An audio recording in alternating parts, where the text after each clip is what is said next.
안녕하세요. 정치현입니다. 오늘의 연구와 뉴스 관련된 부분들은 아무래도 지금 가장 큰 이슈는 코로나 바이러스 아니겠습니까? 그래서 AI가 코로나 바이러스와 관련해가지고 굉장히 많은, 역할을 할 수 있다는 것들이 좀 나오고 있어서 기존의 것들과 함께 엮어가지고 감염병 질환에서 AI 역할에 대한 이야기를 한번 나눠보도록 하겠습니다. 관련해가지고 가장 큰 뉴스가 됐던 게 아마도 이거 같습니다. 와이어드지에서 제일 먼저 나와서 뭐 많이 알려지기도 했는데요. 캐나다에 있는 한 회사죠. 블루닷이라고 하는 회사가 뭐 우한 바이러스, 코로나 바이러스가 굉장히 빠르게 퍼져나갈 가능성이 있다는 이야기를 굉장히 일찍 CDC 같은 데 경고를 한 것 때문에 뭐 많이 알려지기 시작을 했는데요. 뭐 우리나라에서도 뉴스가 많이 됐었죠. 캐나다 AI가 신종 코로나 바이러스를 먼저 찾아낸 비결, 뭐 캐나다 AI가 알았다. 중국이 숨겼는데 그런 걸 알았다. 뭐 이런 얘기 되게 많이 나왔었죠. 실제로 제가 한번 홈페이지에 찾아가 봤습니다. 이제 블루닷이라는 회사인데 이분이 대표님이시고요. 대표님이 원래 감염의학 하신 의사더라고요. 토론토 대학 출신이시고 그리고 뭐 홈페이지 내용을 보면은 블루닷의 솔루션이 뭐 이제 그 감염병 질환에 그 추적도 하고 그다음에 어떻게 위험도가 발전할지 이런 걸 찾아본다 뭐 이렇게 돼 있고 굉장히 오래 했다라고 돼 있죠. 그래서 한번 찾아봤는데 실제로 뭐 굉장히 많은 이력이 있는데 가장 인상적이었던 게 벌써 2016년인데 랜셋 같은 경우에는 굉장히 저명한 의학 저널입니다. 거기에 지카 바이러스와 관련된 예측을 이미 한번 잘 성공시킨 적이 있더라고요. 보니까 브라질에서 시작을 해서 특히 사우스 플로리다에 아웃브레이크가 날 거다라고 딱 예측을 해가지고 이게 굉장히 좀 유명해졌었는데 당시 이제 논문을 제가 찾아보니까 음, 데이터를 뭘 썼냐면요. 인터내셔널 에어 트랜스포트 어소시에이션 IAT라고 하는 IATA라고 하죠. 뭐 이곳에서 전 세계의 그 항공과 관련된 그 여정, 그 데이터를 이용을 해가지고 어떻게 퍼져나가는지를 많이 봤고, 그 다음에 이제, 랜드스캔의 글로벌 파퓰레이션 데이터셋 썼더라고요. 그래서 이걸 활용을 해가지고, 퍼져나가는 것과 관련된 걸 잘 예측을 했었던 것 같고, 그 다음에 창업을 해서 만든 회사가 바로 이 회사입니다. 이제 블루닷이라는 회사고요. 뭐, 나름대로 저명한 뭐 저널에도 싣기도 하고 그래서 그런지 뭐 수백억 원 가까운 펀딩을 유치를 했고 제품은 이런 식으로 만든 것 같아요. 일단 뭐 어떤 감염성 질환을 타겟으로 할 건지 그 다음에 뭐 움직임 데이터라든지 뭐 이런 것들 이용하는 것 같고 그 다음에 특정한 전염병에 대해서 떻게 감시 체계를 갖추고 있는지, 뭐 위험도는 어떤 건지 그런 걸 알려주는 인사이트라는 거 하고, 그 다음에 지리적인 거에 조금 더 초점을 맞춘 GIS 플랫폼인 뭐 익스플로러 이렇게 두 가지를 나누는 것 같고요.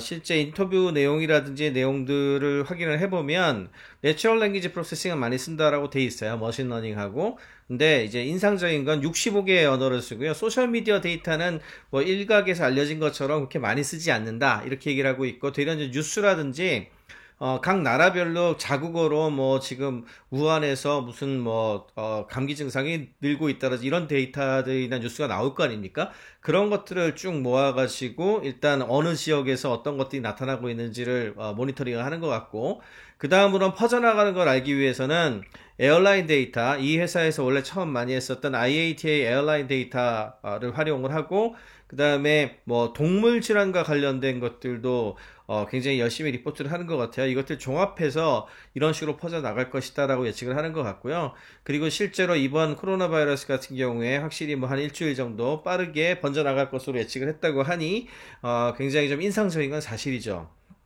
그렇지만 이게 처음은 아닙니다. 제가 항상 이런 거 만들 때 과도하게 이제 이슈가 되거나 과도하게 기대를 많이 가지는 걸 좀 경계하는 내용들을 꼭 집어넣고 있는데 사실 구글 플루 트렌드라 그래가지고 정말 유명했었던 서비스가 있죠. 2008년 9년쯤에 등장을 했었고 구글이 이제 서치 쿼리를 이용해가지고 검색어 내용을 이용을 해가지고 앞으로 그 인플루엔자가 어떤 식으로 퍼져나갈 것인가 뭐 이렇게 했었던 서비스고요. 초기 2, 3년 정말 잘 맞췄다 그러죠. 25개 그 25개 국가의 인플루엔자 액티비티를 갖다가 이제 그 추정을 했었고, 그다음에 데이터는 구글의 이제 검색 쿼리를 활용을 했고요. 그렇게 해서 이제 인플루엔자가 어떻게 퍼져나가는지를 봤는데, 최근엔 이야기 많이 못 들으셨죠. 이유는 2015년에 문을 닫았거든요. 가장 큰 이유는 뭐였냐면 이때 2013년, 특히 2013년 플루 시즌에 무려 140% 가까운 그 과소 예측을 하면서 대유행을 갖다 놓쳐버립니다. 그러니까 이렇게 너무 공신력을 가지고 있었던 곳에서 크게 틀리면 또 타격이 그만큼 크잖아요. 그래가지고 이에 대한 부분이 좀 문제가 됐었고요.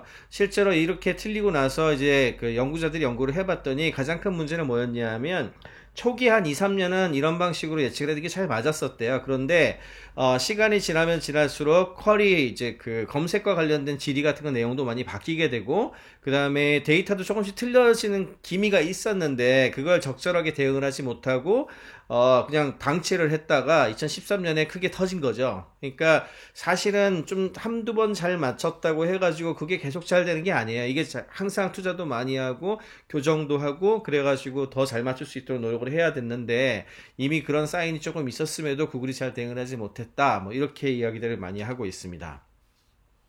한국에도 되게 비슷한 어프로치가 있었어요. 제가 뭐 좋아하는 모바일 닥터의 열라요라고, 아마 아이들 키우시는 분들은 굉장히 많이 뭐 쓰시는 앱으로 알고 있고요. 여기에서 이제 자기 아이들의 체온을 측정을 해가지고 데이터를 올리죠. 그럼 이게 처음에는 무슨 병에 걸렸을지에 대한 뭐 예측이라든지 또 해열제를 어떻게 써야 되는 거라든지 이런 것들 조언 주려고 만들어진 거지만, 이게 데이터가 모이면 에피데믹한 그 유행을 갖다 예측을 할 수 있게 되거든요. 그래서 특히 이제 그 이후에 500만 건 가까이 모아가지고 실제로 그런 걸 만들었었고요. 그래서 뭐 이렇게 경우에 따라서는 플루일 가능성이 있냐 없냐를 예측하는 어떤 그런 리서치도 했었고, 그 다음에 뭐 2016년에만 하더라도 21개 유행병 질환에 대해서 보시면은 질병관리본부보다 더 빨리 한 일주일 정도 빠르게 뭐 인플루엔자라든지 수족구병이라든지 이런 것들이 번져나가는 걸 예측할 수 있다, 데이터와 함께 뭐 이런 것도 발표하시고 그랬었는데,